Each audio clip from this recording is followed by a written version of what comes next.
Olá, meu amigo, minha amiga, sejam bem-vindos a mais um Portal do José. Hoje, apenas 17 dias das nossas eleições, com muita coisa importante acontecendo. Em primeiro lugar, você que acompanha sempre os nossos encontros, viu que durante meses eu alertei aqui que nós não teríamos golpe, que esse discurso apenas distraía a sociedade e funcionou como uma grande armadilha, inclusive para as pessoas que estão aqui na internet debatendo a política no cotidiano.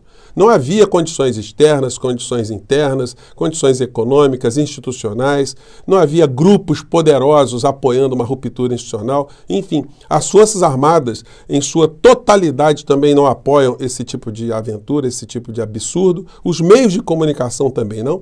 Portanto, isso não passou de uma grande ilusão daquilo que eu chamo de Os Canjicas, inspirado ali no conto de Machado de Assis, o alienista, né? E eu disse a vocês que passado o 7 de setembro nós encontraríamos o nosso país na mais perfeita normalidade. Não está totalmente perfeito porque nós temos um presidente da República que é uma criatura absolutamente imperfeita, que associa ao seu redor todo tipo de figuras também imperfeitas e, mais do que isso, pessoas sem índole, criminosos, gangsters de todas as naturezas, como, por exemplo, alguns dentro dos segmentos religiosos, como eu denunciei no nosso encontro mais cedo, que estão praticando crimes eleitorais para tentar ludibriar não só os fiéis, mas os cidadãos de uma maneira geral. Temos fatos que não são possíveis mais de serem escondidos e o povo brasileiro vai ser obrigado, em algum momento, a refletir sobre alguns dados muito importantes. Mas o que é que está acontecendo? Bem, eu vou conversar com vocês a partir de agora. Antes de mais nada, se você está chegando agora no nosso portal também, quero convidar você a se inscrever. Você que é muito bem-vindo, conheça os nossos outros vídeos, compartilhe, mande para cá suas opiniões, suas críticas, dê o seu joinha, participe também dos nossos chats, que todos os dias eu abro aqui entre 5 horas e 5 e meia, para conversar ao vivo com vocês antes de entrarmos no ar, tá bom? Então vamos seguir em frente. Gente, tem muita notícia aqui dos jornais econômicos que não estão sendo reverberados pelos grandes veículos que chegam até o cidadão de uma maneira geral. Normalmente nós temos sempre notícias no plano econômico que apontam para o eleitor que nós devemos ter esperança, porque a situação está melhorando, enfim, isso dá um apoio, isso funciona como um apoio velado a quem está no poder, justamente para que receba novamente voto. Mas quando você vê notícias específicas feitas aqui pelos jornais que informam o setor econômico e financeiro do país, a gente se depara com essa realidade aqui.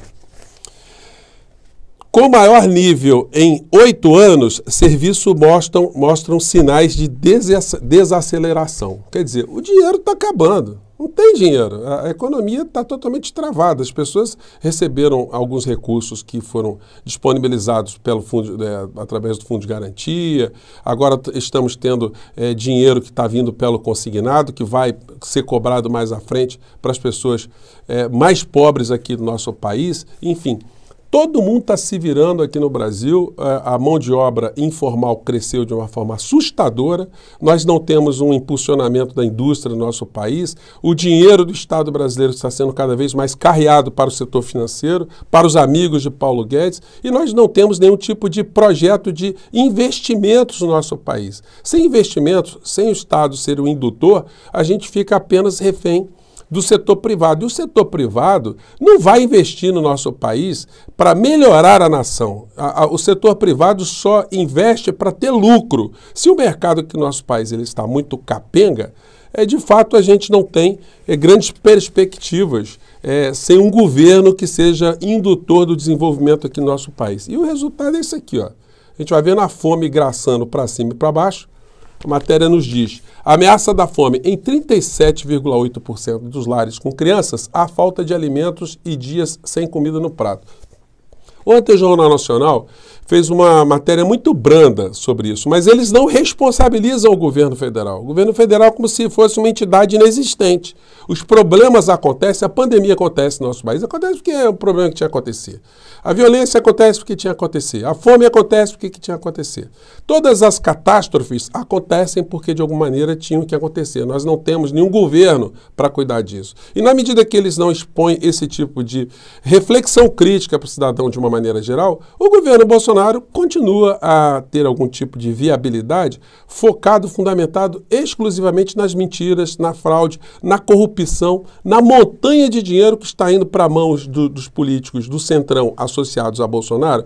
Diga-se de passagem, né? Os deputados ladrões, como diria o sumido general Heleno, que também está com o bolso cheio de dinheiro, né? Os generais que foram ali se unir a Bolsonaro com essa ideia de que estavam defendendo alguma coisa para a pátria, quando a gente vê de fato que eles estão defendendo são os seus soldos, né? Pois bem, e olha que nós temos aqui no Rio de Janeiro até o Pazuello que é candidato, né? Vamos ver o que vai acontecer, se o povo do Rio de Janeiro vai prestar essa situação aterradora para o país em dar votos para o Pazuello para se eleger deputado federal. Pois bem, e a gente vê notícias que não podem ser mais escondidas.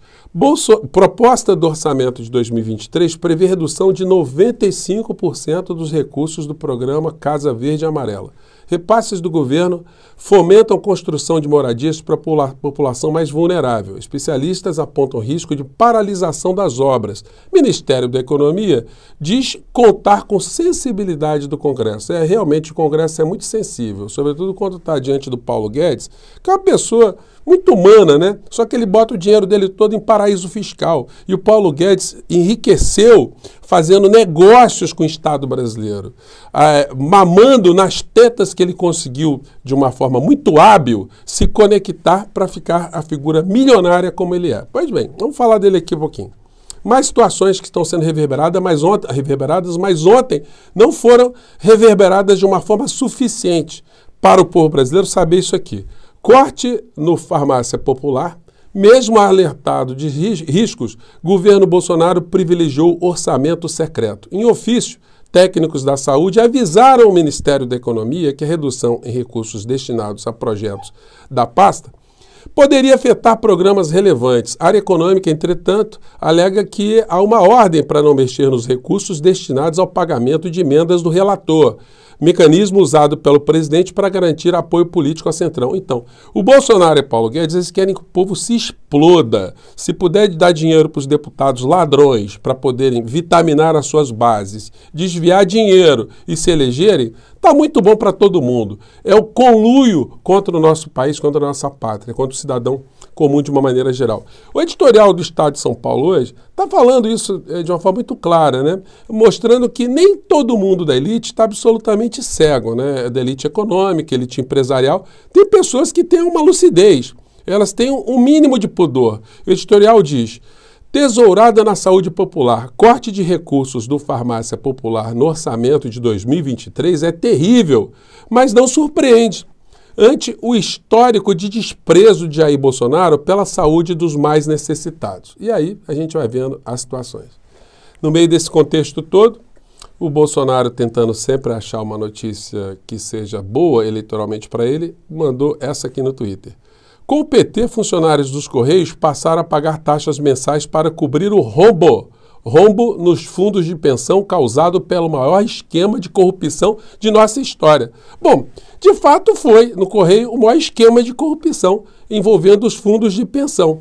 Quem é que estava pilotando essa dinheirama, senhor Bolsonaro? Era o seu ministro Paulo Guedes, que enriqueceu com dinheiro dessas falcatruas, inclusive, e que foram denunciadas na Operação Greenfield pelo Ministério Público Federal, que o seu amigo Augusto Aras mandou arquivar até a segunda ordem. Então, é esse o quadro que nós estamos vivenciando. E como nós temos essa simbiose, essa mistura de todo tipo de vigaristas e gangsters, gente, vocês me desculpem estar usando essas expressões, mas é isso que chegou ao poder aqui no nosso país. É esse tipo de extrato de pessoas. E a gente vê o Paulo Guedes falando isso aqui.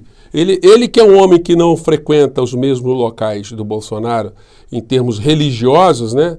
Porque essa gente, os gangsters, eles praticam todos os delitos, mas eles também têm algumas reservas, né? Eles, olha, não vou entrar naquela igreja ali, porque ali já é um outro tipo de gangsters. Aí é o local deles fazerem negócio, então não vou misturar lá. Então, a gente não vê o Paulo Guedes ali, mas, no entanto, ele está usando o mesmo discurso. Acompanhe aqui o discurso de Paulo Guedes.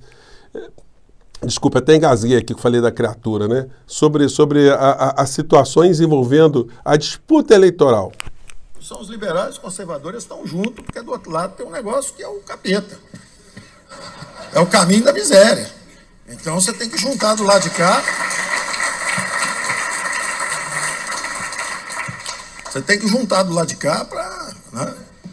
Agora é o seguinte, vocês vejam, esse governo é o governo que está implementando, como mostrei para vocês, duas normas, né, dentro do orçamento do nosso país que visam atingir pobres, que visam tornar as pessoas pobres, mais sem recursos, mais sem remédios, mais sem reajustes no salário mínimo, mais sem perspectivas, mais assaltados pelo consignado que Paulo Guedes, a proposta de Paulo Guedes, mandou para o Congresso Nacional e foi aprovado com a chancela de Bolsonaro, para que os bancos privados possam roubar o dinheiro das pessoas que estão ali na situação mais frágil da sociedade brasileira e que precisam de programas sociais, de programas assistenciais, mas que o banco agora vai ser sócio dessas pessoas, uma vez que vai emprestar uma parte, mas vai cobrar muito mais, muitas vezes mais do que emprestou para as pessoas que estão nesse estado, enfim.